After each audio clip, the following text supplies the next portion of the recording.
planejamento prévio do que você vai estudar, tá? Então, você tem que fazer esse planejamento. Por que esse planejamento é importante? Porque ele otimiza o seu tempo, tá? O pior erro é você sentar para estudar e aí decidir o que vai estudar. Você vai perder no mínimo uma meia hora, ainda vai ficar em dúvida se está estudando a matéria que devia estar estudando, ou se não devia ficar estudando outra coisa, e fica ali, ó, tá estudando uma matéria e pensando na outra. Não. O planejamento vai otimizar o seu tempo. Então, separa um tempo para fazer o planejamento do que você vai estudar. A matéria que você vai estudar a cada dia, bem definida. E uma regra de ouro, tá?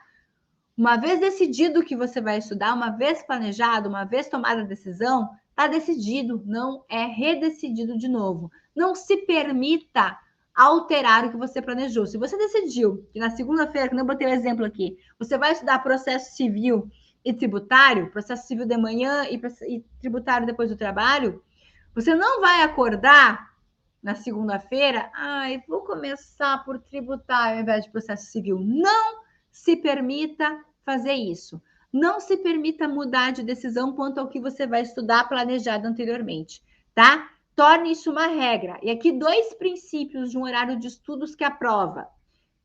Ele é obrigatório e ele é flexível. Como assim, Juliana? Ele é obrigatório ou ele é flexível?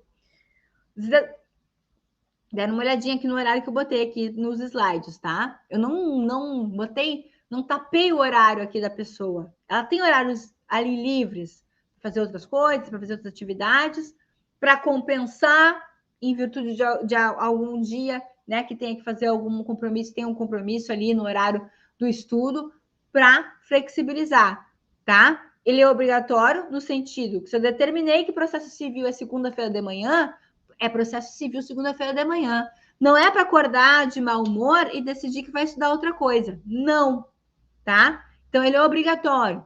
Flexível no sentido de, nossa, hoje eu tenho o casamento da minha irmã, mas eu tinha decidido que eu ia estudar. Não, beleza, você vai ser flexível. Você vai prestigiar a sua irmã, vai no casamento da sua irmã e amanhã, no outro dia, você vai compensar e vai estudar, tá? Então, flexível nesse sentido. Havendo compromissos, por exemplo, quem é advogado, né? Advogado geralmente consegue ter uma rotina de trabalho pré-definida. No entanto, temos as audiências, né? Temos as audiências ficam fora do seu controle, né? A audiência, quem marca é o juiz, pode ser em qualquer horário.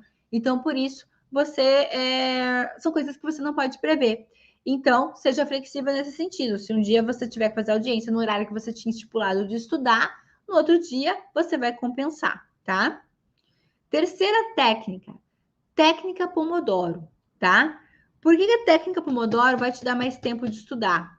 Porque ela vai otimizar o seu tempo. Se você tem 2, 3 horas para estudar por dia, você vai estudar com total foco. Você vai estudar da melhor forma possível, para obter o melhor resultado possível, para avançar a maior quantidade no seu conteúdo programático possível. E a melhor forma de você fazer isso é fazer um estudo concentrado. E para você fazer um estudo concentrado, o estudo intervalado é a melhor técnica Pomodoro. Como é que funciona? Basicamente, são 25 minutos de foco total, 25 minutos de foco total e um intervalo de 5 minutos. 25 minutos, baixou a cabeça, sem celular, sem televisão, sem levantar a bunda da cadeira, 25 minutos de foco total no seu material de estudo, 5 minutos de intervalo. 25, 5 minutos de intervalo. Faça 4 ciclos, que vai dar aí umas 2 horas, e você vai render como nunca rendeu. Esse intervalo de 5 minutos, ele vai fazer a sua concentração, que ela vai caindo, ela atinge o melhor nível de concentração, ela vai caindo. Quando chega no final, você faz o intervalo de 5 minutos, e aí no próximo ciclo de 25 minutos, você vai voltar no auge da sua concentração de novo. Juliana, não, eu não faço intervalo, eu faço de 1 hora. Não faça de 1 hora. Quebra nos 25 e 5 minutos, para que você tenha 2 picos de alta concentração ao invés de um só, tá? Isso vai otimizar o seu tempo, vai fazer o seu estudo render mais. Acredita em mim, essa técnica, ela revolucionou os meus estudos, tá? Aumentou a qualidade do meu estudo, porque eu tinha 2 picos de concentração, porque se eu fizesse 1 hora sem intervalo, era um pico só, tá? Muito importante, tá? Quarta dica: agrupamento de blocos de tarefas semelhantes. Agrupamento de blocos de tarefas semelhantes, tá?